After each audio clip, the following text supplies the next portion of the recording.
Ada yang kaya, ada yang tidak kaya. Tapi mu'dhamu sahabah, kalau Bapak buka Imam Ibnu Katsir itu berkata, mu'dhamu sahabah aksaruhum fuqara. Tahu artinya? Enggak tahu insyaallah ya. Artinya kebanyakan dari para sahabat itu mereka fuqara. Tapi mereka diberkahi oleh Allah atau enggak? Diberkahi. Mana dalilnya Ustaz? Loh, gelarnya mereka radhiyallahu anhum kok. Allah meridhai sama mereka. Berarti di situ akhirnya yang namanya harta itu Pak bukan indikator keberkahan hidup kita, tapi indikator keberkahan hidup kita itu apa? Yaitu ketika harta itu menambah taat, itu baru benar. Tapi kalau ada orang yang diberikan harta oleh Allah tapi kemudian karena kemaksiatan yang dia lakukan, itu bukan tanda ridhonya Allah. Dan itu yang kita harus pahami, keberkahan itu tidak sesuatu yang kita pandang indah, tapi justru sebaliknya, berkah itu sesuatu yang terkadang kita benci, malah tanda itu berkah Pak. Kadang-kadang kita nganggap sehat itu berkah, belum tentu. Ada orang yang sakit malah berkah Pak, sakitnya menambah dia untuk tobat dan menyesal kepada Allah, itu kan sakit yang barokah. Makanya takarannya, kalau sudah kita paham barokah itu tidak ada kaitannya dengan harta, takarannya itu sudah ditentukan oleh Allah Pak. Ada yang lapang, ada yang sedikit. Kenapa begitu? Itu semuanya terjadi karena hikmah. Dan ketika Allah lapangkan ada ujian, dan ketika Allah sempitkan itu pun ada ujian. Orang yang lapang ujiannya kesyukuran, orang yang sempit ujiannya kesabaran. Dan Allah tidak pernah salah. Wong akuntan Pak, akuntan saja, auditing saja, semakin terkenal, semakin dia itu teliti ketika menghitung keluar masuknya dana dan uang. Itu akuntan Pak.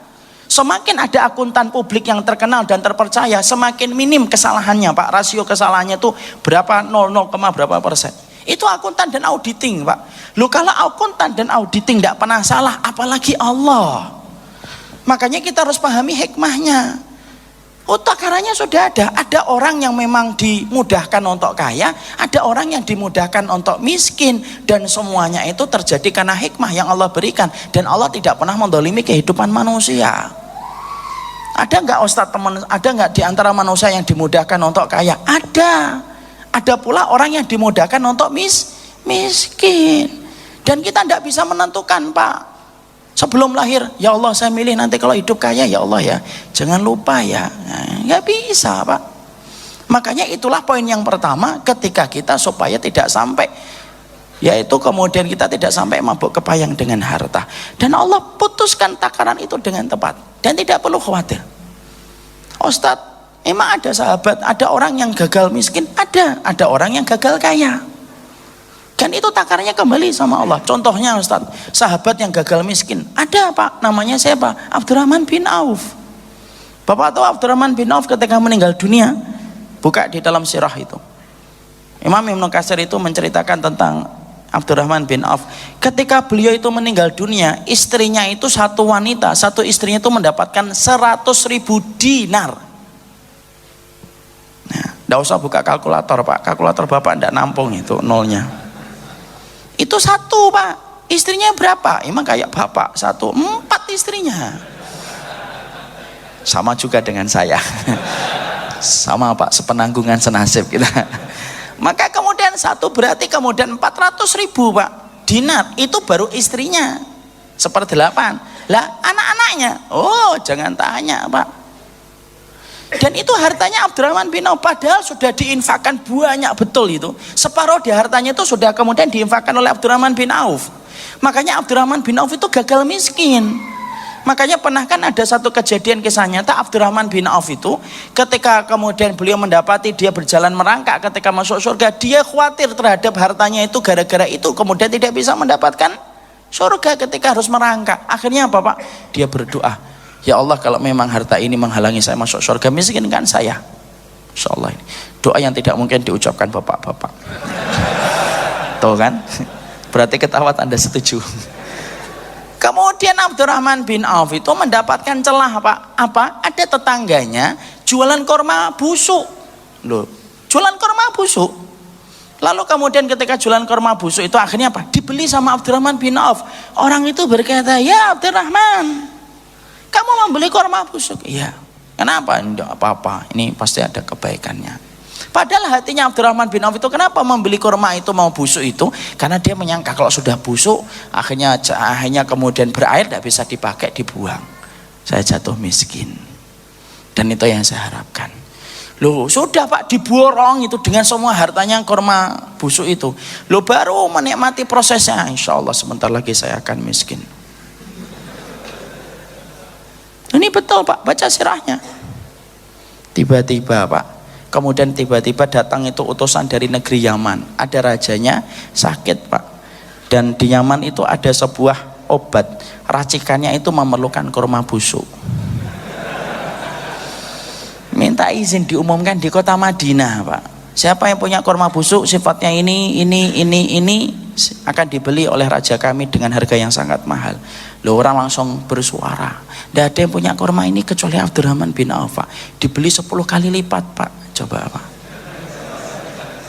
gagal miskin Pak. Sudah beli kurma busuk, Bapak beli apel seger jadinya busuk ya kan? Ini kemudian kurma busuk Pak. Kemudian akhirnya dibeli itu, kemudian jadinya kaya. Loh sampai ada satu riwayat yang lainnya, Abdurrahman itu Pak pernah kemudian dia bawa dagangannya dari Syam kalau nggak salah itu. Kemudian ketika akan masuk kota Madinah, beliau sakit perut, diletakkan dulu itu keledai-keledainya, diistirahatkan dulu di pinggir jalan. Kemudian dia nyari tempat agak sepi untuk membuang air. Oh sahabat kan ngerti Pak bagaimana tata cara ketika membuang air. Kalau sekarang kan nggak nempel di tembok, ya kan? Kaki yang kanan diangkat. Itu kalau Abdurrahman bin Auf menjauh Pak. Ketika menjauh maka kemudian ada orang lewat akan memasuki kota Madinah Pak.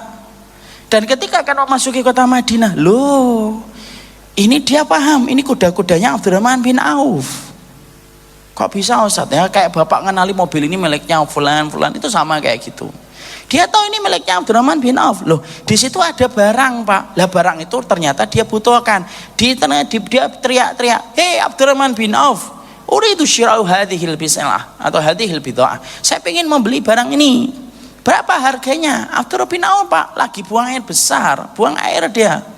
Dan tahu Pak sahabat itu kalau buang air itu tidak boleh bicara. Makanya Bapak kalau ke WC jangan bawa handphone. Tidak boleh Pak, kalau di kamar mandi itu cepat keluar Pak, tempatnya setan itu kamar mandi. Loh kemudian akhirnya orang itu nawar, dan ketika nawar dikiranya Abdurrahman tidak jawab. Itu ketika dia merasa, oh tawaran saya kurang, dinaikkan lagi. Abdurrahman itu ya Allah ini gimana gitu ya. Loh dinaikkan lagi Pak, loh ini kisah nyata, dinaikkan lagi. Ketika dinaikkan lagi Abdurrahman bin Auf itu diem, ya Allah gimana. Orang itu merasa tidak dapat jawaban, merasa oh kurang ini, dinaikkan lagi Pak. Loh sampai kemudian ketika akhirnya kemudian Abdurrahman bin Auf itu merasa ini kalau diteruskan terus maka terlalu tinggi tawarannya. Akhirnya dia bilang iya ya gitu. Nah, itu kemudian jadi Pak, Masya Allah itu.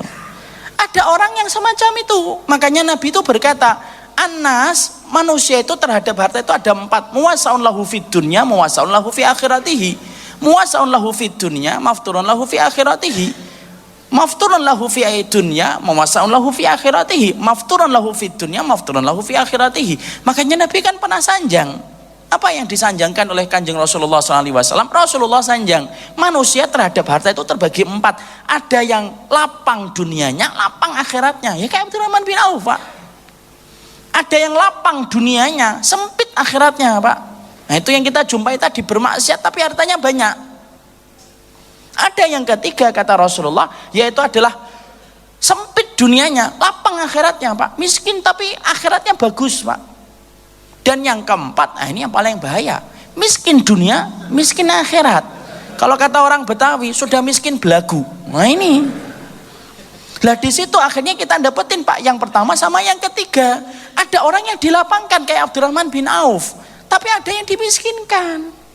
Dan ketika dimiskinkan pun memiliki hikmah. Kalau kita memahami hikmah itu Allah berikan. Dan Allah tidak pernah dolimin kita Pak. Ada orang jualan nggak laku-laku, pasang iklan nggak laku-laku, jualan habatus sauda expired, ya kan? Jualan madu pecah botolnya gitu kan. Ada nggak teman kita yang kayak gitu? Ada Pak. Solih nggak dia? Solih. sholatnya selalu tepat waktu, tapi kalau giliran dagang selalu aja dagangannya itu tidak pernah laku. Dan ada yang kayak gitu, ada yang disempitkan, ada yang dilapangkan, dan semuanya itu ada hikmahnya. Apa hikmahnya kalau kita miskin? Loh, kita apa tidak pernah baca toh keterangan dari Imam Ibnu Qayyim? Imam Ibnu Qayyim itu menjelaskan kadang-kadang Allah itu menjadikan kita itu dimiskinkan hartanya oleh Allah. Kenapa? Supaya kita menikmati pada rezeki yang sedikit, dimana kalau harta kita banyak biasanya kita tidak bisa bersyukur pada sesuatu yang sedikit, ya atau tidak? Ya. Kalau bapak terbiasa megang itu 2 miliar, 3 miliar, ada uang di kantong kita 100.000, kita akan memandang remeh. 100.000 bayar parkir 2 kali.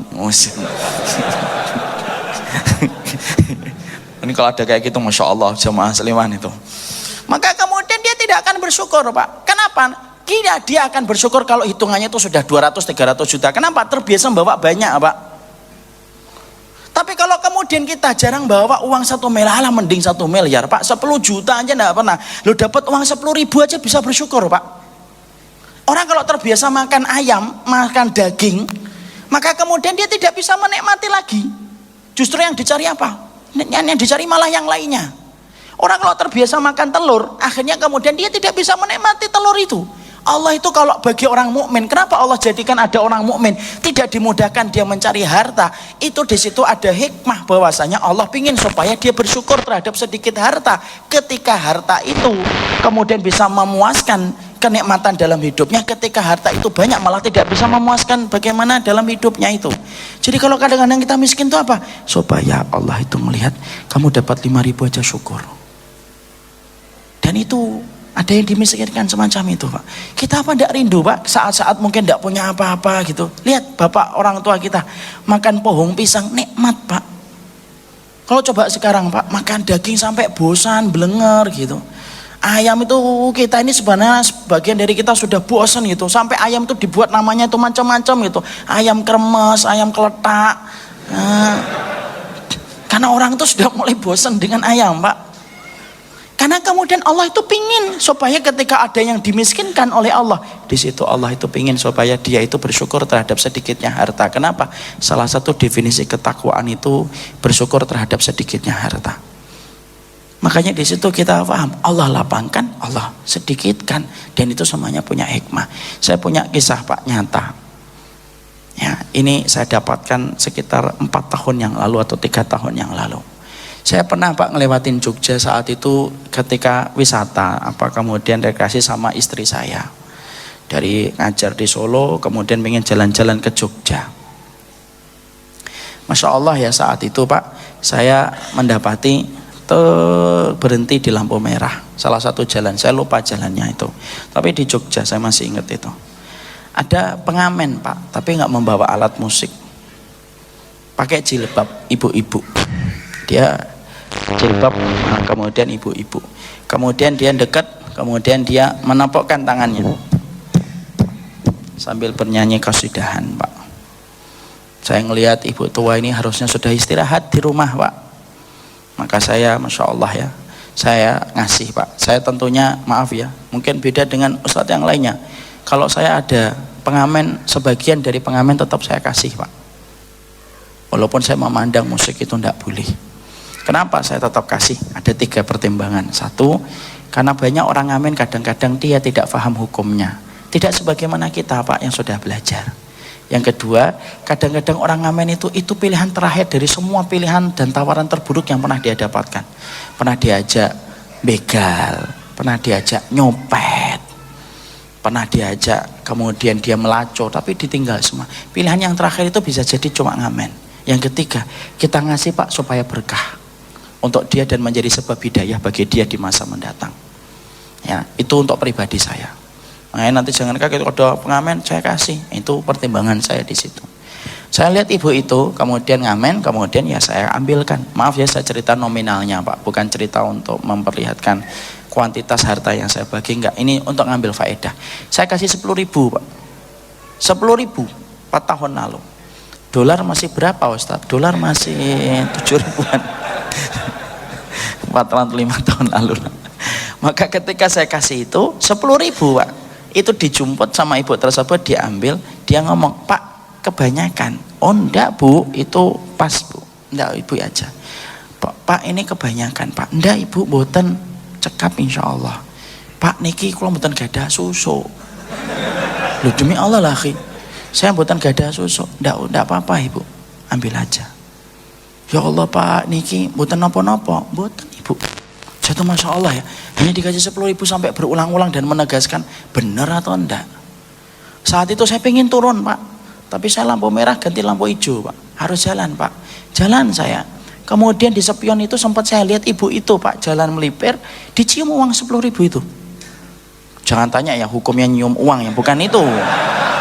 Bukan itu pertanyaannya. Nanti ada yang nanya gimana hukumnya cium uang, enggak itu. Ibu itu kemudian nyium, kemudian harta 10.000 itu saya lihat itu, saya itu terenyuh pak, wallahi saya terenyuh. Saya naik mobil pak, itu terenyuh ketika ngasih 10.000 itu. Saya itu akhirnya ingat, ya Allah kapan kita bisa bersyukur atas 10.000 yang Allah kasih. Kalau kita hartanya sudah banyak itu, lo 10.000 itu enggak ngerasa itu rezeki. Akhirnya 10.000 itu kalau jatuh malas ngambil. Itu kan gitu kan, kalau sudah kebanyakan uang itu gitu. Dia 10.000 akhi, antum bisa bayangkan dicium itu kemudian uang tersebut pulang. Dan saya bayangkan nanti ketika dia pulang, mungkin dia akan ngomong, saya dapat 10.000. Kemudian mata anaknya berbinar, alhamdulillah ya bu, ayo kita beli beras. Kemudian makan itu, kemudian nikmat 10.000 pak. Kita ini kadang-kadang dikasih 1 juta, 2 juta, tidak bersyukur. Kenapa? Cuma 1 juta. Karena kebiasaan menggang 200 juta. Dan akhirnya apa? Rezeki itu kemudian hanya terfikirkan kita kalau rezeki itu nominalnya di atas 200 juta. Baru itu rezeki, baru sujud syukur. Kalau kemudian baru dapat 100.000, tidak pernah sujud syukur. Kenapa? Kebiasaan bawa harta banyak. Akhirnya apa? Sensitivitas dia untuk memegang harta itu, sensitivitas dia untuk kemudian menilai kenikmatan itu menjadi mahal. Nah itu yang kita khawatirkan. Makanya kemudian yang pertama ini harus paham, Allah itu jadikan antum miskin, saya miskin misalnya, kemudian Allah jadikan itu tidak pernah berniat Allah mendolimi kita. Makanya betul kata Imam Ibnu Qayyim, kenapa Allah jadikan ada yang lapang, Allah uji dia dengan banyaknya harta. Kenapa Allah jadikan sebagian dari teman-teman kita jadi miskin? Karena Allah itu memiliki hikmah supaya dia bersyukur terhadap sedikitnya harta. Anak kita pak, kebiasaan makan daging pak, mungkin makan daging tidak dimakan, setengah dari daging itu dibuang, tidak pernah merasa mubadzir. Coba bapak ini, kasih bapak itu anaknya makan daging tiap hari pak, buang daging tidak terasa pak. Coba kalau kemudian kita tarik itu dagingnya ke Suriah pak, lo bukan hanya daging pak, oh sudah sampai campur dengan tanah aja, masih dipilih pak, dicuci pak potongan daging itu, dimakan lagi sama mereka. Kenapa? Saking susahnya mereka mendapatkan daging. Lo mana yang lebih bahagia? Orang yang punya banyak harta tapi susah bersyukur dan susah sensitif terhadap nikmat yang Allah berikan, atau yang lebih bahagia pak, yang sedikit harta tapi dapat 10.000 dia bisa bersyukur, dicium uang itu, pulang ke rumah dalam kondisi kemudian menangis, sujud syukur kepada Allah, anaknya nangis ketika ibunya dapat 10.000. Kapan kita bisa merasakan 10.000 itu nikmat yang datang dari Allah pak? Jujur kita ini, supaya kemudian apa? Tidak ada lagi prasangka sama Allah. Lu Allah kok diprasangka yang buruk? Lah kalau Allah sudah kita prasangka yang buruk, lah terus yang benar siapa? Jadi Allah itu jadikan lapang ada hikmahnya, Allah jadikan miskin itu pun ada hikmahnya. Dan itulah yang menjadikan kita harus ngerti takarannya balik sama Allah pak, bukan sama kita. Tidak usah ngurusin sesuatu yang telah diurusin sama Allah. Anak bapak kaya, itu Allah yang mengkayakan anak bapak miskin. Bapak tidak usah risau sampai mengatakan nak hidupmu belum barokah nak, hanya gara-gara anak kita belum memiliki harta. Ya tidak gitu pak. Jangan mengambil tugas yang telah ditetapkan oleh Allah, karena itu yang sesuatu yang telah ditetapkan oleh Allah dalam kehidupan. Ustaz ngegas banget, enggak, santai, balik lagi pak, santai. Ngegas itu supaya kita paham pak, karena banyak orang yang suka suudon sama Allah. Anak paling tidak suka kalau kita suudon sama Allah pak. Lah kalau kita sudah suudon terus yang benar sopo? Ya husnudon itu sama Allah. Kalau tidak bisa husnudon sama manusia masih mendingan lah. Oh tidak, sama Allah tidak bisa husnudon. Makanya di situ yang menjadikan kita memahami, itulah harta takarannya sudah ditetapkan oleh Allah 50.000 tahun pak. Dan kita tidak akan pernah dimatikan oleh Allah sampai takaran terakhir yang Allah berikan itu kepada kita, kita diperoleh. Ketika sudah kita peroleh, baru dimatikan oleh Allah. Jadi tidak perlu khawatir. Jadi kemudian Nabi mengatakan, setelah Nabi mengatakan bahwasanya rezeki kita itu sudah diatur oleh Allah 50.000 tahun sebelum Allah menciptakan langit dan bumi, maka ada hadis lain yang pula disebutkan Nabi, la yamuta ahadun hatta yastafiya rizquha. Maka Kanjeng Nabi Rasulullah SAW kemudian pun sanjang, tidak akan mati orang itu sampai Allah sempurnakan kepadanya rezeki, semua takarannya dapat, baru mati. Ya kalau sudah kayak gitu kan enak Pak mandang hidup Pak. Dan tidak ngubek-ngubek dunia itu kepada hati kita Pak. Kalau kita memahami poin yang pertama, tidak akan mati Pak, sampai kemudian rezeki yang telah ditetapkan oleh Allah itu diberikan oleh Allah. Kenapa? Tugas dan sifatnya Allah itu ngasih kecukupan kepada makhluknya. Tidak akan mati Pak. Kalau rezeki Bapak itu belum dikasihkan semua, tidak akan mati. Makanya tenang, selama Bapak masih bisa bernafas, saya masih bisa bernafas, maka selama itu pula kita harus tenang dalam hidup. Nah kalau rezeki kita habis, baru dimatikan oleh Allah. Berarti selama hidup tidak akan pernah kehilangan dan kehabisan rezeki. Makanya ada sebuah kisah nyata ini yang saya dapatkan dalam sebuah kitab. Ada seorang ulama Pak, jalan itu biasanya itu ngelewatin jalan ini. Loh kok tiba-tiba qadarullah, kalau bahasanya orang Jawa, loh kok dilalah. Dia tidak ingin lewat jalan ini Pak, lewat jalan lain. Loh ketika lewat jalan lain tiba-tiba dengar orang itu minta tolong. Gimana Ustaz minta tolongnya? Tulung. Enggak, itu kalau orang Jawa. Minta tolongnya angkit nih. Orang itu dengar, "Duh, sopo itu? Siapa itu?" Dicari Pak orangnya. Ternyata sumber suara itu pada sumur. Di longok itu. Loh, ada orang tenggelam ke sumur Pak. Kemudian apa? Dia mencari tali, kemudian dia selamatkan, orang itu ditarik ke atas. Lu selamat Pak sampai di atas. Sampai di atas basah kuyup. Ya. Kemudian setelah agak tenang, dia ditanya, "Kok tadi bisa jatuh ke sumur itu gimana?" Orang itu sebelum jawab ngomong, "Tolong saya haus, boleh minta air enggak?" "Oh boleh." Dicarikan air Pak. Oh, carikan air. Minum Pak 1 gelas air sampai habis Pak. Terus kemudian dia ngomong, "Tadi itu saya bisa kepleset masuk ke sumur tuh gimana ya?" Ternyata yang ditanya juga lupa. Dia mikir, terus dia berdiri Pak dari tempat duduknya itu, habis menghabiskan 1 gelas air. Loh kok dekati bibir sumur lagi? Karena dia pengen mengulang-ulang tadi memorinya kok bisa kejebur sumur itu gimana. Loh ketika dekati bibir sumur, kepleset lagi. Loh ini kisah nyata Pak, wallah. Ini ada dalam kitab. Masya Ustaz. Makanya belajar bahasa Arab. Ya. Makanya kalau belajar bahasa Arab itu istiqomah. Awal-awal aja 40, lama-lama tinggal 2. Ya kan? Yang satu ngantuk, yang satu ke kamar mandi. Ustadznya bengong. Kemudian akhirnya dia dekat ke bibir sumur, kepleset lagi. Loh masuk sumur Pak. Kemudian ketika masuk sumur, mati. Langsung. Wah kaget ulama itu, terus diselamatkan, kemudian mencoba diangkat ke atas sampai di atas Pak. Lalu sampai di atas dikuburkan itu. Ulama itu nyatet di kitabnya Pak. Kenapa Allah kirimkan saya ngelewatin jalan itu? Ternyata ada tujuannya. Ternyata saya menjadi wasilah perantara untuk menyempurnakan rezeki orang tadi yang belum Allah kasih ketika di dalam sumur. Apa itu? Segelas air. Airnya bukan air yang di sumur. Air sumur itu ada airnya atau enggak Pak? Ada airnya. Yang namanya sumur. Kalau ada kotorannya namanya sapi teng. Ada airnya Pak. Tapi takarannya Allah itu sampai detail. Air yang terakhir dia bukan air di sumur itu, air di tempat lain. Loh ditarik dulu Pak ke atas, minum segelas air. Setelah kemudian segelas air itu dapat, dicek lah sudah habis. Ayo bangun. Dikitin bibir sumur, kepleset Pak, mati Pak.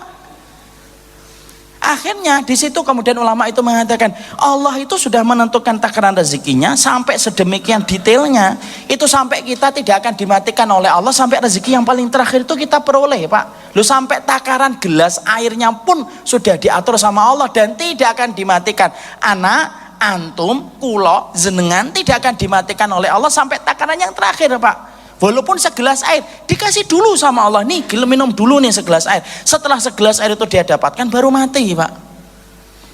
Makanya saya agak ragu minum air ini. Ada teh nggak ya? Ini air putih ini sama dengan kisah tadi. Itu contoh, Pak. Kayak gitu, Pak. Itu artinya, loh, sudah sedemikian itu. Kalau kita memahami kok masih ngubek-ngubek dunia. Loh, kita jadikan siang jadi malam, malam jadi siang. Kita namper orang, dolimin orang, kita serobot jalannya ke rezekinya orang. Sampai segitunya kok masih dia melakukan perbuatan kemungkaran ketika menyia harta. Itu kebangetan jadi orang ketika tidak paham poin yang pertama. Sudah ada takarannya dari Allah. Tidak perlu kita ragu, Pak. Dan kita tidak perlu mengatakan banyak harta itu barokah dan sedikit harta tidak barokah. Tidak gitu juga sudah kita sampaikan. Akhirnya membuat kita tenang, Pak. Makanya ketika saya menceritakan tentang masalah kisah tadi di Bandung, itu ada seorang bapak-bapak itu cerita sama dengan saya, Ustadz. Gimana, Pak? Iya, bapak saya itu Masya Allah, beliau itu di rumah sakit masih ke UGD, qadarullah tidak meninggal. Baik, Pak. Kemudian akhirnya pindah ke kamar biasa, kemudian pulang. Kan banyak kan orang itu meninggal kadang-kadang ketika kondisinya membaik kan gitu. Di UGD tidak meninggal, pulang meninggal, iya atau tidak? Makanya lampu kalau kemudian mau mati terang atau tidak terang, Pak? Terang. Makanya kalau ada yang ngomong hari ini, wah hari ini kondisinya saya sehat, hati-hati itu, Pak ya. Beliau pulang itu jalan itu, pulang itu dalam perjalanan pulang bapaknya ngomong, ini cerita dari beliau, benar dan tidaknya kembali sama beliau. Lah pulang itu saat bapak saya minta rawon. Saya bilang, Pak, habis dari rumah sakit, Pak, jangan rawon, Pak. Oh, saya pengen rawon, di rumah sakit tidak pernah makan rawon. Jangan rawon, Pak. Oh, pokoknya aku minta rawon. Mas tenang, belikan aja rawon itu. Ya sudah, akhirnya dicari, Pak, rawon, Pak. Belum sampai rumah, Pak. Akhirnya nyari rawon dulu. Dihidangkan rawon, kemudian dicicipi sama bapaknya. 3 sendok, Pak. Minum 1 teguk, 2 teguk, 3 sendok rawon itu dimakan, diletakkan, Pak. Setelah itu kemudian akhirnya pulang, disuruh habisin anaknya habisin rawon. Sampai di rumah dilihatin rumah itu, karena beberapa hari ditinggalkan sama beliau ketika sakit kan. Namanya orang tua, Pak. Orang tua itu kan nganggep anak, nganggep rumah itu kan kayak anak bagi orang tua dulu. Kalau generasi milenial sih enggak nganggep itu anak, beda dia. Ini kayak anak gitu, lihatin. Setelah itu istirahat, Pak. Minta ketika asar dibangunkan. Asar dibangunkan meninggal, Pak. Kira-kira rezeki yang paling terakhirnya apa, Pak? Rawon. Berapa sendok, Pak? Tuh apa Bapak apal kan? Nah, di situ akhirnya kita ngerti. Berarti di situ akhirnya supaya kita dalam hidup. Kenapa ya ada orang ngubek-ngubek terus itu Ustadz harta gitu. Dan kemudian akhirnya ketika harta itu diubek-ubek, itu akhirnya masuknya itu ke hati, Pak. Kenapa, Pak? Harta itu kayak air, Pak. Kata Allah kan gitu, harta itu kayak air. Wadrub lahum masalul hayati dunya kama in anzalnahu minas sama. Loh, kami jadikan dunia itu perumpamaannya itu kayak air. Apa itu artinya, Ustaz? Ya kayak air, Pak. Bapak kalau terlalu akhirnya asik bermain air, basah atau tidak basah? Basah. Orang kalau ngubek-ngubek harta terus itu masuk, Pak, harta itu kepada hati. Dan kita lupa terhadap poin yang pertama sudah ditakar oleh Allah dan kita berusaha berikhtiar semampunya. Setelah itu kembalikan kepada Allah. Makanya jangan ngurusin sesuatu yang sudah dikerjakan sama Allah. Makanya sering saya sampaikan kan, Allah itu menjamin dunia kita, yang belum dijamin oleh Allah itu akhirat kita. Kalau dunia kita sudah dijamin, tidak perlu khawatir. Yang belum dijamin oleh Allah dalam kehidupan kita itu akhirat kita, Pak. Karena akhirat kita berpulang dalam ibadah kita dan ketaatan kita. Dan itu yang menjadikan akhirnya kita tidak akan pusing dalam kehidupan. Kalau kita meletakkan harta itu di tangan, salah satunya kita harus paham, harta itu di tangan ketika kita paham semuanya sudah sesuai dengan takaran Allah. Allah tidak pernah salah dalam takaran ketika membagi harta. Dan Bapak tidak perlu iri kalau ada temannya dan sahabatnya lebih kaya daripada Bapak. Karena itu bukan tanda barokah. Dan ketika bapak hartanya sedikit, bapak tidak perlu sedih, karena itu bukan tanda tidak adanya barokah. Makanya itulah yang menjadikan akhirnya kita faham, berarti sudah dijamin oleh Allah dan tidak perlu kita khawatir terhadap pembagian harta itu. Hanya berikhtiar, Pak. Makanya maaf ya Pak, kalau kemudian dalam kehidupan ini kita mendapati anak kita ada yang pintar, ada yang nggak pintar, itu sudah ditentukan oleh Allah Pak. Kita tinggal mengawasi, membimbing. Yang paling penting kalau didik anak kita itu ngerti akhirat Pak. Kalau dia beruntung dalam urusan dunia, ya alhamdulillah. Kalau ternyata tidak terlalu beruntung dalam urusan dunia, itu pun alhamdulillah. Karena kita apa? Husnudon.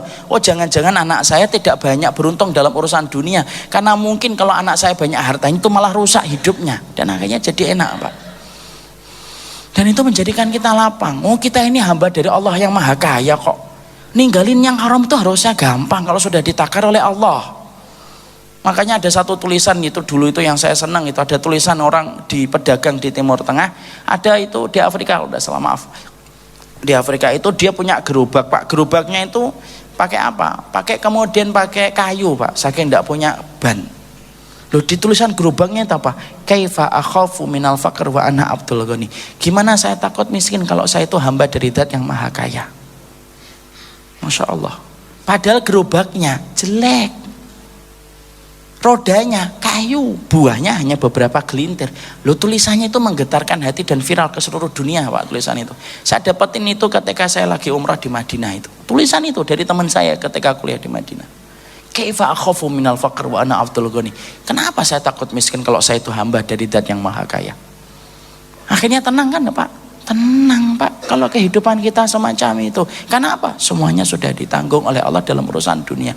Jangan mengkhawatirkan sesuatu yang telah dijamin oleh Allah, tapi khawatirkanlah sesuatu yang belum dijamin oleh Allah, yaitu akhirat kita berpulang dengan iman ibadah kita. Anak kita pinter, alhamdulillah. Anak kita tidak pinter-pinter banget, Bapak tidak usah khawatir. Oh, nanti rezekinya dikit, belum tentu Pak. Ada teman saya itu jebolan SMP hari ini, Masya Allah saudagar kaya Pak. Bukan berarti habis ini anak bapak disuruh jebol SMP ya. Tapi dia kaya raya. Kenapa? Rezeki itu ditentukan oleh Allah. Faham poin ini? Paham. Jadi tidak perlu khawatir. Makanya saya tutup Pak dengan sebuah kisah nyata ketika saya ke Solo. Saya ke Solo, ini kisah ini sudah sering saya sampaikan. Saya tuh pernah ke Solo 6 tahun 7 tahun lalu lah. Saya lupa berapa itu hartanya.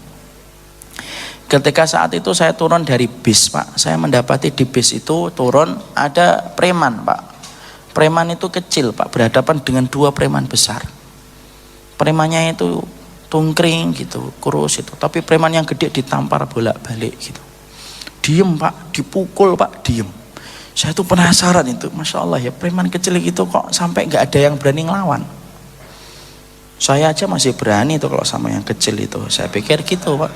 Kalau yang gede yang ditampar-tampar itu ya saya nggak berani. Saya jujur itu gede banget gitu, penuh tato Pak. Lo yang kurus itu biasa malah. Panitia jemput saya Pak, naik motor. Kemudian ayo Ustaz, bentar sini akhi. Nopo Ustaz? Antum lihat itu tuh, lihat tuh.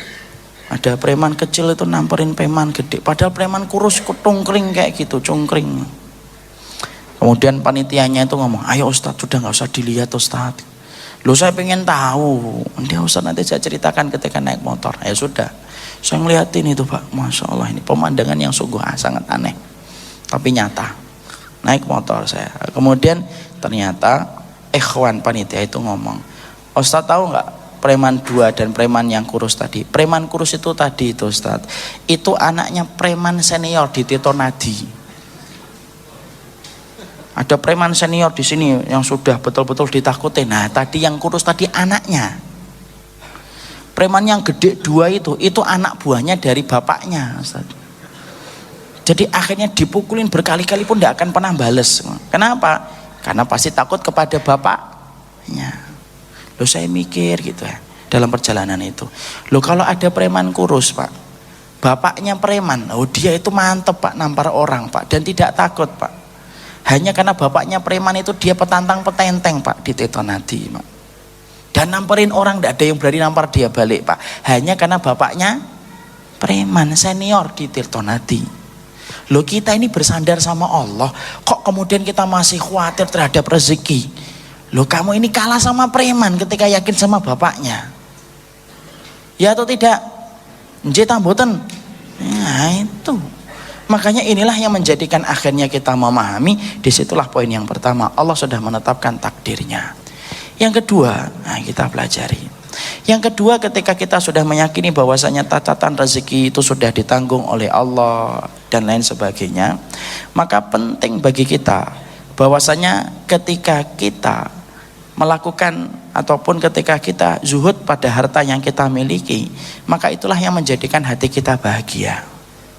Zuhud itu apa? Jadi setelah kita tenang, rezeki kita sudah ditanggung oleh Allah. Yang kedua, lah berapapun harta yang kita dapatkan, maka sikapilah dengan zuhud. Nah, zuhud ini terjadi masalah ketika banyak masyarakat kita salah persepsi tentang masalah zuhud. Ada yang mengatakan zuhud itu adalah pakaian kita compang-camping, itu zuhud. Zuhud betul itu. Kenapa itu? Itu kain mori dipakai itu. Zuhud betul itu. Itu naik sepeda bannya satu aja masih dipakai itu. Nah, itu dipakai kemudian dikatakan zuhud semacam itu. Nah, ini kesalahan, Pak. Kenapa saya mengatakan itu salah cara pandang semacam itu? Karena para ulama salaf tidak pernah mendefinisikan zuhud itu semacam itu.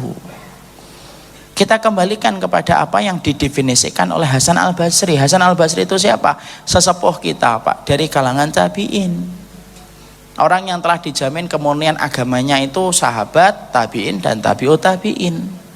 Lah ketika kemudian Hasan Al-Basri itu mengatakan bahwasanya ketika ditanya zuhud itu, beliau berkata az-zuhud huwa. Zuhud itu adalah keyakinan antum kepada apa yang dijanjikan oleh Allah itu lebih besar daripada keyakinan antum kepada janji yang diberikan manusia. Jadi orang itu kalau sudah yakin janjinya Allah itu lebih besar yakinnya dia kepada janjinya Allah daripada yang dijanjikan manusia, itulah sikap zuhud yang benar itu di situ. Artinya kemudian dipakai oleh sebagian ulama yang lainnya mengatakan zuhud itu sikap ketika kita meletakkan harta itu di tangan, bukan pada genggaman hati, Pak. Makanya inilah sikap kita berikutnya. Karena orang ketika mereka sudah zuhud dalam hidupnya, bukan tampilannya compang-camping. Maaf ya Pak, bisa jadi kita ngelihat ada orang kaya raya, tapi bisa kita katakan dia zuhud, dan bisa kita katakan ada orang yang hidupnya di bawah jembatan tapi hatinya tidak zuhud. Kenapa? Karena orang yang di bawah jembatan menjadikan harta itu pada genggaman hati, dan dia lebih yakin kepada janji manusia daripada janjinya Allah. Berarti walaupun hidupnya itu di bawah jembatan, tidak punya rumah, dan kalau hujan basah, kalau kemudian panas dicokot nyamuk, tapi kemudian ternyata tidak zuhud. Tapi bisa jadi ada orang kaya, Pak, dengan hartanya yang berlimpah, tapi dia sebenarnya zuhud, Pak. Kenapa? Kalau dia meletakkan harta itu pada tangannya, kalaupun hilang pada harta itu dia tidak terlalu menyedihkan, kalau datang bertambah dia tidak terlalu gembira dan biasa saja. Maka itu sikap zuhud. Dan itu yang menjadikan kita gampang dicintai manusia itu ketika kita punya zuhud. Karena zuhud itu kunci dicintai Allah dan manusia, orang yang beriman. Proses kita ketika kita sudah memiliki harta itu, bagaimana kemudian kita mengolah hati kita untuk menjadikan harta itu untuk di tangan, bukan pada genggaman hati. Dan itu merupakan semua kewajiban kita, termasuk kewajibannya Ustadz, Pak. Belum tentu seorang Ustadz itu zuhud. Kata siapa? Sopo yang bicara bahwasanya zuhud itu Ustadz itu pasti zuhud? Belum tentu, Pak. Semuanya jatuh bangun, Pak. Bagaimana kita zuhud dalam setiap harta. Dan maaf ya Pak, bisa jadi ada orang kaya, Pak, justru orang kaya itu malah kemudian dia zuhud. Ada orang miskin tidak zuhud, Pak. Ada orang kaya kalau mendengar adzan langsung ke masjid. Ketika kehilangan mobilnya dia sedih, tapi tidak terlalu sedih, dia berkata ya insya Allah nanti ada rezekinya lagi. Berarti itu sudah ditakdirkan oleh Allah untuk hilang. 50.000 tahun sebelum Allah kemudian menciptakan langit dan bumi, itu berarti ditakdirkan saya kalau punya mobil hilang. Bisa jadi dia zuhud, Pak. Oh, mobilnya 1 miliar Ustaz. Loh, mobil 1 miliar kalau hartanya itu kemudian sampai ratusan miliar, Pak. Misalkan hartanya itu 5 triliun, Pak. Mobil 1 miliar itu sudah zuhud. Loh, kok zuhud Ustaz? Itu kan mahal, Pak. Coba kalau satu harga Alphard itu diganti dengan Ayla, kan dapat 200 Ayla. Walaupun dia pakai Alphard, tapi dia dalam hatinya tidak pernah menempatkan harta itu pada hatinya, tapi pada tangannya. Karena dia mendapatkan kelapangan itu merupakan bagian dari suratan takdir, Pak. Kan tadi kita sudah ngomong poin pertama, ada orang yang gagal miskin, Pak. Tapi bukan berarti kalau orang kaya itu tidak zuhud. Kalau Bapak mengatakan orang kaya itu tidak zuhud, Ya maaf, berarti Nabi Sulaiman itu tidak zuhud. Mana ada Nabi yang kemudian tidak zuhud, Pak? Mungkin gak Allah milih Nabi dan Rasul yang kemudian tidak memiliki sikap zuhud terhadap dunia? Ya tidak mungkin, Pak. Lu kan hartanya Nabi Sulaiman banyak. Lu tapi Nabi itu pasti zuhud. Setiap Rasul itu pasti zuhud, Pak. Walaupun hartanya begitu banyak, tapi Nabi Sulaiman itu tetap zuhud bersama dengan Nabi Dawud. Kenapa? Sikap zuhud tidak ditampilkan pada penampilan fisik, tetapi sikap zuhud itu ditampilkan pada penampilan hati ketika memaknai harta. Makanya di situ akhirnya bisa jadi, Pak, ada teman kita kemudian kerjaannya itu kemudian hanya mungut sampah tapi tidak zuhud. Maaf nggih, ngapunten saya harus bilang ini. Kadang-kadang kita jumpai enggak? Saya itu kadang-kadang kalau mau sholat subuh, Pak, ada itu kemudian pemungut sampah itu ngambilin sampah, Pak, pas tepat subuh, Pak. Itu kalau saya ngomong, ayo Pak, Mbok sekalian sholat rumiyin, sholat dulu, Pak, gitu, subuh, Pak. Enggak, dia diem aja. Dan ketika saya pulang gitu ya, kadang-kadang dari masjid itu, karena kompleks saya kan agak luas itu, rumah itu, perumahan itu, maka ketika saya pulang itu ya masih saya ngeliatin dia masih memungut sampah di tempat-tempat yang saya lewatin itu. Padahal matahari sudah terbit, Pak. Ada orang kerjaannya memungut sampah, tapi bisa jadi hatinya tidak zuhud. Kenapa? Ketika bangun yang dipikirkan dunia, dapatnya hari itu berapa, kemudian diputer terus kakinya dan tangannya hanya untuk menuruti hari itu dapat berapa, sampai tidur pun yang dipikir itu dunia, Pak. Walaupun dia tidurnya di bawah jembatan, itu tidak zuhud, Pak. Kenapa? Dia tempatkan harta itu pada hatinya, walaupun cuma beberapa ratus ribu atau mungkin hanya puluhan ribu. Kenapa? Harta yang dia dapatkan itu menjadikan dia berpikir itu terus dan tidak pernah dia mengenal Allah. Tapi bisa jadi kita punya teman, kita punya tetangga kaya raya, hartanya begitu banyak, tapi orangnya zuhud. Ketika kemudian dia mendengar Lombok Palu, dia tolong, kemudian dia kirimkan uangnya tanpa dia merasa kemudian khawatir terhadap banyaknya harta yang dia berikan di sana. Setiap dia mendengar ada pintu-pintu tawaran kebaikan akhirat, maka dia langsung kirimkan itu. Maka bisa jadi ketika dia bangun, yang dia pikir itu dzikir pagi, sholat syuruk. Kemudian dia pergi ke masjid, sholat syuruk, tenang pulang, baru kemudian ngerjain apa yang harus dia kerjain. Ketika kemudian duhur, dia mikir harus sholat duhur. Ketika malam dia berpikir nanti sholat tahajud, dihidupkan alarmnya. Walaupun kayanya luar biasa, orang itu zuhud, Pak. Kenapa? Hatinya diisi dengan urusan akhirat dan tidak diisi dengan urusan dunia. Jadi maaf, kita tidak boleh membawa pemikiran itu pemikiran yang salah tentang memahami konsep zuhud. Makanya inilah yang menjadikan kita dalam kehidupan itu tenang. Kenapa? Kalau kita sudah meletakkan harta itu pada tangan, proses itu panjang, Pak. Ustadz, gimana caranya kita meletakkan kemudian harta itu di tangan? Oh, itu tidak gampang, Pak. Oh, itu seumur hidup kita harus berusaha untuk itu. Kenapa, Pak? Karena yang namanya harta itu gigit, Pak. Yang namanya dunia itu gigit. Makanya sampai kemudian dikatakan Imam Ibnu Qayyim lagi, beliau berkata, loh, tidak ada penipu paling ulung dalam kehidupan di dunia kecuali penipu paling ulung itu dunia itu, Pak. Kenapa? Kita ini sering ditipu sama dunia, Pak. Makanya inilah yang menjadikan kita ngaji, kumpul sama orang solih, kemudian kita berusaha untuk kemudian kenapa dipaksa dan harus memaksakan diri untuk infak dan sedekah, supaya kita nanamkan pengertian kepada hati dan jiwa kita. Lu, hartamu itu di tangan, bukan di hati. Makanya kalau hilang, Pak, ada orang zuhud itu. Orang zuhud itu kalau menyikapi harta hilang itu beda dengan orang yang tidak zuhud, Pak. Orang kalau tidak zuhud ketika hartanya hilang, minta ganti di dunia. Ya, Xiaomi saya hilang, ganti iPhone ya Allah. Nah, itu enggak zuhud. Tornado saya hilang ya Allah, ganti Alphard ya Allah. Nah, itu enggak zuhud dia. Tapi kalau orang zuhud itu ketika kemudian dia kehilangan harta, kata Imam Ibnu Rajab, maka dikatakan, Imam Rajab itu berkata, orang kalau zuhud itu kehilangan harta, maka dia tidak terlalu peduli dengan gantinya di dunia, karena yang dia minta itu gantinya di akhirat, dan itulah yang disebut dengan ihtisab. Nah, itu susah, Pak. Makanya jangan buru-buru suudzon sama orang kaya raya. Ketika hartanya banyak, kadang-kadang dia beli handphone 15 juta. Itu sudah zuhud, Pak. Kenapa? Karena bisa jadi dia membeli handphone yang harganya 100 juta pun bisa, Pak. Kenapa? Hartanya ratusan miliar kok. Kalau kita gitu ya, gajinya 2 juta beli handphone 20 juta, itu baru kebangetan. Karena yang 18 juta kita utang gitu loh. Nah, itu yang kita harus pahami. Dan yang menjadikan kelapangan hati kita itu apa? Ya gitu, ketika sikap zuhud itu. Makanya orang ketika dalam perjalanan itu, makanya Bapak pahami ya, Imam Al-Ghazali walaupun beliau penuh dengan walaupun beliau itu pernah jatuh dalam beberapa hal yang kurang benar ketika meriwayatkan hadis yang dhaif gitu. Tapi seorang Imam Al-Ghazali itu luar biasa, Pak. Dan bagaimana kitab yang kemudian beliau miliki yaitu Ihya Ulumuddin itu, walaupun di dalamnya ada hadis-hadis dhaif, tapi semua ulama mengakui bagaimana perjalanan seorang Imam Al-Ghazali ketika beliau itu menzuhudkan dirinya dalam urusan dunia. Makanya kitab Ihya Ulumuddin itu sampai kemudian diringkes menjadi kitab apa, Pak? Minhajul Qasidin. Diringkes lagi menjadi Mukhtasar Minhajul Qasidin. Nah, itulah di situ perjalanan zuhud itu. Makanya inilah yang menjadikan akhirnya kita memahami.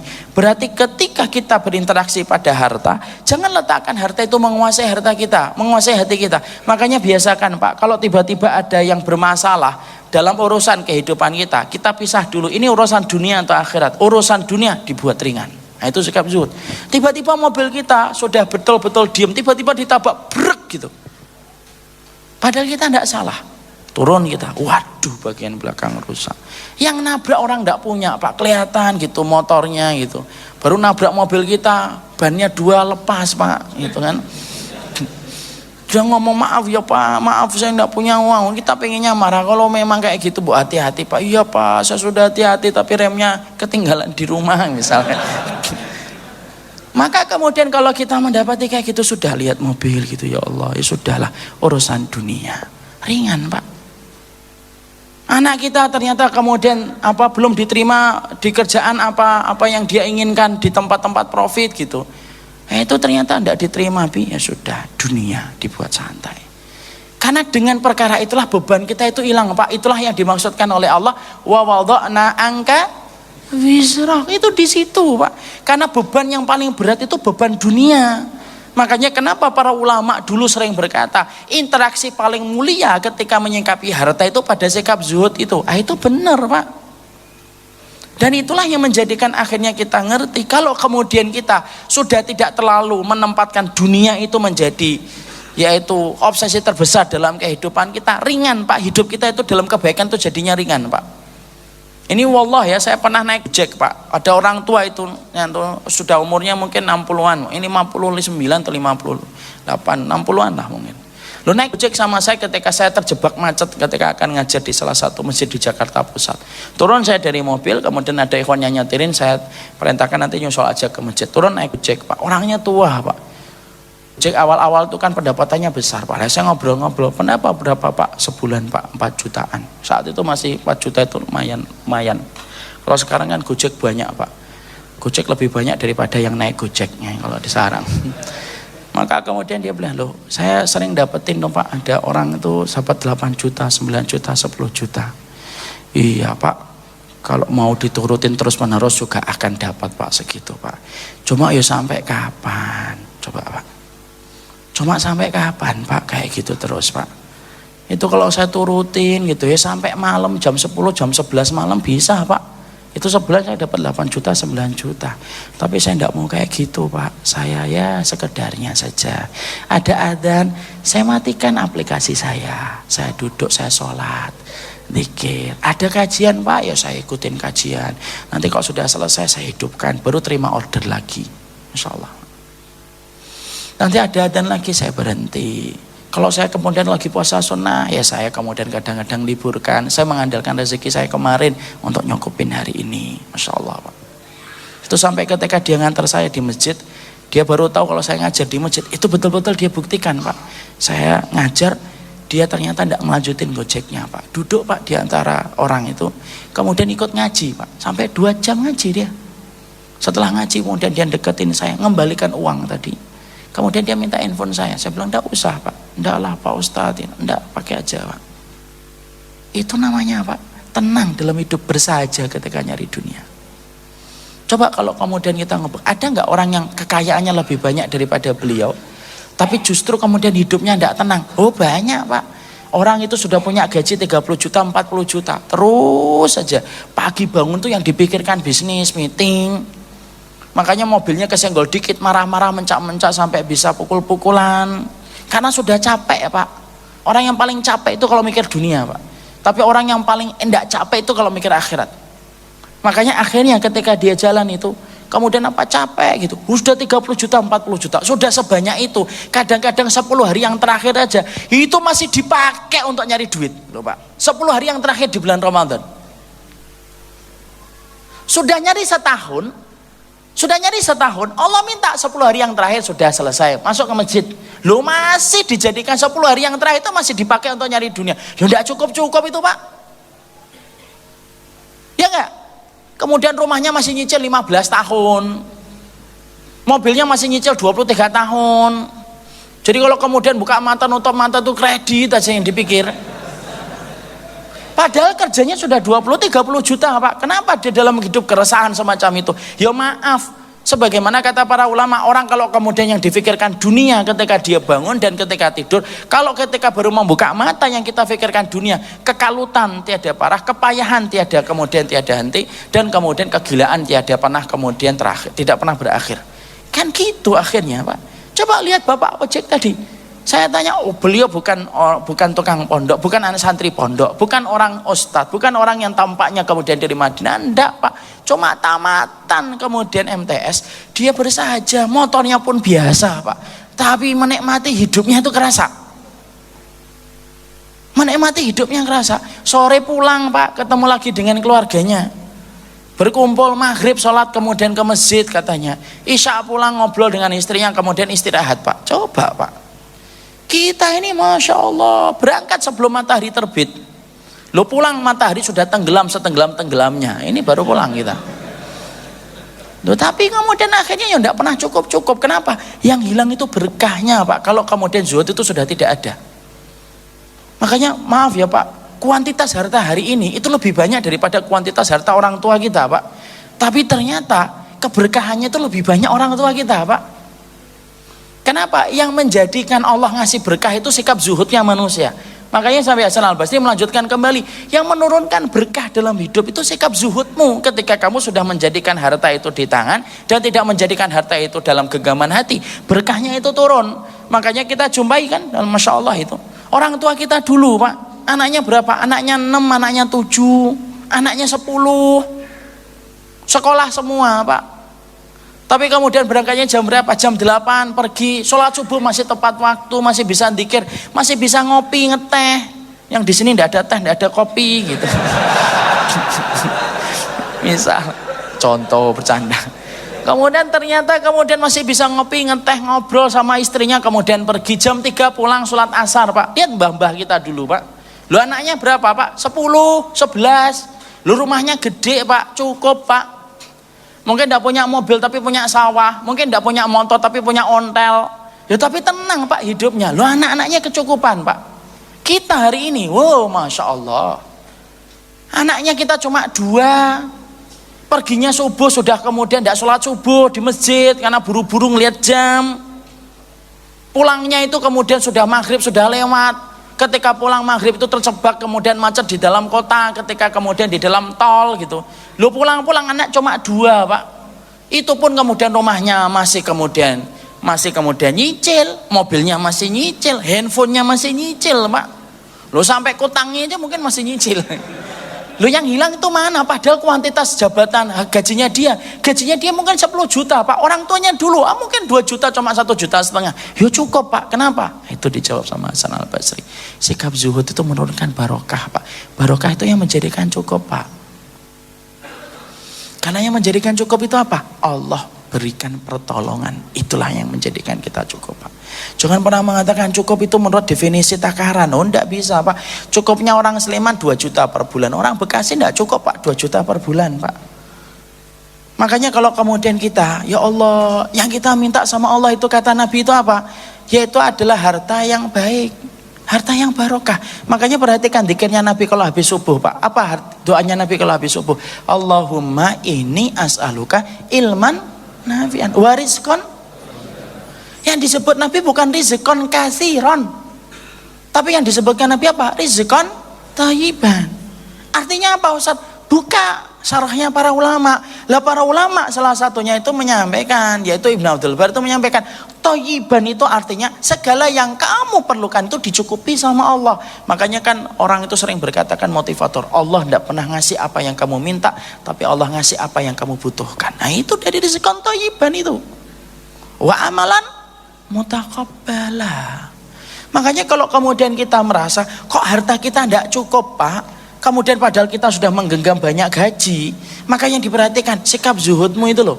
Karena kalau sudah tidak ada zuhud, yang haram yang halal tuh tidak peduli Pak. Makanya orang ngomongannya sampai gimana? Omongannya gini, oh nyari yang haram aja susah apalagi yang halal. Nah itu kayak gitu kan. Karena sikap zuhudnya hilang.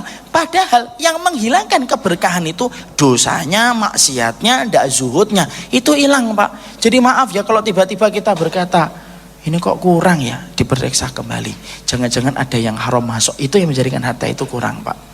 Makanya saya kemudian katakan Imam Syafi'i Pak. Imam Syafi'i itu pernah ditanya. Ini dalam salah satu dialog di kitab beliau. Pernah ditanya sama orang, saya syekh itu, saya itu punya gaji 4 dinar. Tapi kok nggak cukup ya? Nah, Imam Syafi'i ngomong, kerjamu apa? Begini, begini, begini. Imam Syafi'i rahimahullahu ta'ala berkata, oh harusnya kamu bukan 4 dinar. Kamu nanti ngomong ya sama majikanmu 3 dinar saja. Masya Allah Pak. Dari 4 dinar suruh 3 dinar. Tapi ini Imam Syafi'i tidak bohong Pak. Ini kalau ada majikan senang nih denger ini nih, dikurangi nih. Kemudian akhirnya karena dulu murid itu memang jujur Pak, ngomong sama gurunya untuk mendapatkan petunjuk, yang ngomong sama majikannya, gaji saya jangan 4 dinar. Berapa? 3 dinar saja. 3 dinar Pak. Ternyata setelah itu lapor lagi, 3 dinar ternyata masih belum cukup. Kemudian Imam Syafi'i, mantap sekarang, ngomong sama majikanmu 2 dinar saja. Loh Pak, Masya Allah. Mungkin kalau kita yang nanya Pak, mungkin pulang-pulang dari Imam Syafi'i kita bingung itu.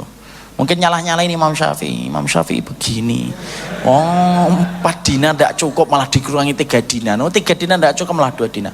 Wallah Pak, setelah kemudian dia dikasih majikan, setelah kemudian ngomong 2 dinar, datang lagi ke Imam Syafi'i ketiga kalinya ngomong, wallahi lakafaitu bidinaraini. Dia ngomong kepada Imam Syafi'i, wallah setelah saya dapat 2 dinar maka saya cukup. Perhatikan jawaban Imam Syafi'i. Sebenarnya yang menjadikan kamu tidak cukup itu bukan 4 dinarnya, tapi karena pekerjaan kamu tidak sesuai dengan bayaran kamu. Dan saya khawatir kedoliman yang dirasakan majikanmu tanpa dia merasa. Maka ketika ada kedoliman, itulah yang menghilangkan keberkahan pada hartamu itu. Makanya saya sempat bingung, kata Imam Syafi'i, ini tuh harusnya kamu dapat 3 atau 2 dinar. Ketika saya kurangin 3, ternyata kamu masih belum cukup. Makanya saya yakin 2 dinar. Ketika ngomong 2 dinar, kamu kembalikan 2 dinar yang bukan hakmu, maka disitulah 2 dinar itu cukup. Masya Allah Pak. Orang itu kan tidak mungkin nolak yang haram Pak, kalau kita tidak punya sikap zuhud. Kalau kita tidak punya sikap zuhud, yang haram, yang halal, yang syubhat, diterjang terus Pak. Dan itu yang menghilangkan keberkahan dalam hidupnya kita. Nah itulah yang menjadikan kita memahami. Itulah kenapa berinteraksi pada harta itu harus benar Pak. Yang ngomong belum tentu mampu Pak. Kita sedang berusaha. Karena tidak ada fitnah yang paling besar dalam kehidupan manusia kecuali adalah harta Pak. Harta itu bisa merubah orang Pak dengan begitu gampang. Orang itu murtad banyak gara-gara harta. Pada zaman Musa Pak ada namanya Bal'am bin Bawra, itu jadi murtad juga gara-gara harta. Makanya pastikan betul ketika kita berinteraksi pada harta, interaksi kita benar. Makanya kemudian meletakkan harta di tangan, bukan pada genggaman hati. Semoga dengan kita mempelajari harta, sikap bagaimana harta sudah ditentukan oleh Allah, yang hari ini masih bergelut yang haram, sudah Pak, tinggalin Pak. Kalau memang hartanya Bapak 2 miliar, datang 2 miliar walaupun Bapak tidak mengambil profesi yang haram dan syubhat. Yang hari ini ragu untuk ninggalin yang syubhat Pak, ayo yakin Pak. Tidak perlu kita ngurusin dunia anak kita, yang kita urusin dari anak kita itu urusan akhirat mereka.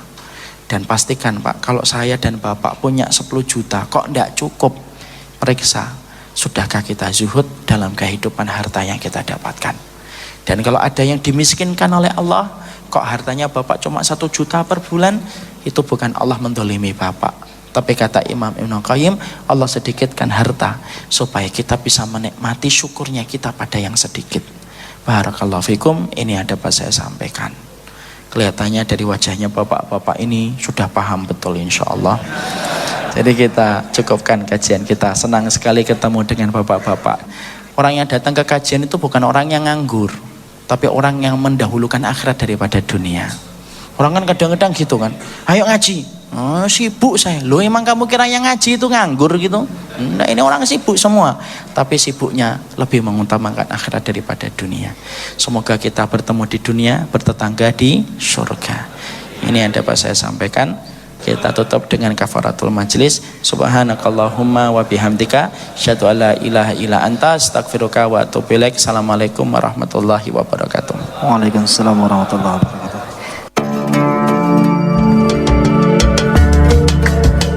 Baru saja Anda mendengarkan Mimbar Duhur, dipersembahkan oleh Suara Muslim Radio Network. Dengarkan selalu Mimbar Duhur setiap selepas sholat duhur di Suara Muslim Radio Network. Terima kasih Anda telah mendengarkan.